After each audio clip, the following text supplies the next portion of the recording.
N'ayant pas obtenu de réponse aux questions que nous vous avons posées lors de plusieurs conseils d'arrondissement concernant les justificatifs des dépenses engagées par l'Association des hypervoisins pour l'aménagement de la place des droits de l'enfant, nous vous interrogeons donc une nouvelle fois sur ce sujet. Contrairement à ce qui nous avait été indiqué en séance du conseil d'arrondissement l'an dernier, nous ne disposerons toujours pas d'un état précis des dépenses engagées par l'association des hypervoisins avec les justificatifs correspondants. Lors de la réunion sur le réaménagement de la place des droits de l'enfant qui s'est tenue le 16 janvier dernier, Guillaume Durand, qui n'est pas là aujourd'hui, je suis désolé, je m'adresse à lui néanmoins, répondant aux associations, avait fait quelques annonces sur le budget alloué à cette opération. La somme de 400 000 € qu'il a évoquée amène plusieurs questions. La première est de savoir si ce budget inclut ou non les 196 000 € de subventions attribuées aux hypervoisins en 2019, ainsi que les 100 000 € de budget participatif qui leur a été débloqué pour la cuisine sur place, ce qui pourrait faire passer le budget de 400 000 à 696 000 € selon comment il faut le comprendre. La deuxième question est de savoir si ces subventions n'ont servi qu'à payer les 3 sociétés de communication auquel il a été fait appel dans ces travaux. Mais selon Guillaume Durand, seule la dernière, alors le cabinet Octobre, on n'a pas bien identifié son nom, seul ce dernier aurait perçu à ce jour 8 000 €. Donc, sachant que la mission confiée par la ville était de réaménager la place, nous on a payé des cabinets de conseil en communication, on estime la question devoir se poser. Enfin, la troisième question, la plus importante, est de connaître le volume définitif des dépenses engagées et les fins auxquelles elles ont été utilisées. Si l'intégralité de la subvention n'a pas été dépensée et ou si des dépenses ont été engagées pour des objets non prévus par la Convention, y a-t-il eu un remboursement au profit de la ville? Des actions ont-elles été engagées par la mairie? Il nous faut enfin sortir de ce flou et de tout ce qui pourrait s'apparenter de près ou de loin à de la gabegie ou éventuellement, sans qu'on ne l'espère bien évidemment, à des détournements de fonds publics qui devraient, le cas échéant, déboucher sur un signalement auprès de la juridiction compétente. En conclusion, vous l'aurez compris, Madame la maire, les habitants du 14e, les associations et l'ensemble des élus veulent connaître sans tarder la vérité sur cette opération. Nous vous demandons de bien vouloir fournir l'ensemble des pièces justificatives concernant ce dossier à l'ensemble des conseillers d'arrondissement. Je vous remercie.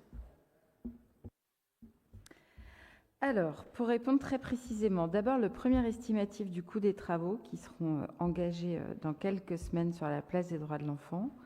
Et ces travaux vont être réalisés par le service municipal de la voirie, est estimé à 400 000 €. Détaillé de la manière suivante. Les travaux d'aménagement pour 150 000 €, la végétalisation pour 150 000 €, des travaux aussi relatifs au réseau et à la mise en place de différentes signalisations, 50 000 €, et les travaux d'installation du kiosque sur la place après sa rénovation qui représente un montant de 50 000 €.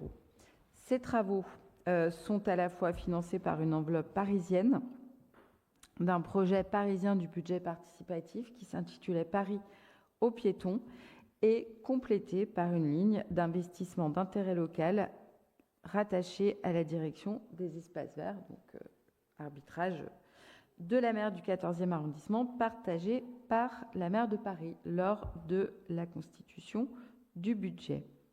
La subvention de 196 000 € et le budget participatif relatif à la cuisine de 100 000 € ne financent pas l'aménagement des travaux de réaménagement de la place. Ensuite, sur la subvention qui a été attribuée à l'association Hypervoisins, subvention de 196 000 €. Elle a été consommée à hauteur de 99 782,53 centimes d'euros. Et les dépenses ont été réparties de la manière suivante. Non pas en direction pour des prestations de cabinet ni d'agences de communication, mais pour ces prestations. D'abord, une prestation d'architecte et de paysagiste en phase préparatoire à hauteur de 8 002 €, ce qui est quand même très classique dans un projet de réaménagement d'espace public. Ensuite, une mission d'assistance à maîtrise d'usage et de co-conception des aménagements à hauteur de 77 580 € qui s'est étalée sur plusieurs années avec plusieurs séquences de travail et des réajustements qui a permis justement la constitution du projet définitif. Et ensuite, une expérimentation des usages et puis des frais d'organisation de 7 événements en direction du grand public et des habitants du quartier à hauteur de 14 200,53 €. La somme restante, qui s'élève à 96 216,47 € a été restituée à la ville de Paris après transmission des différents justificatifs de dépenses par l'association.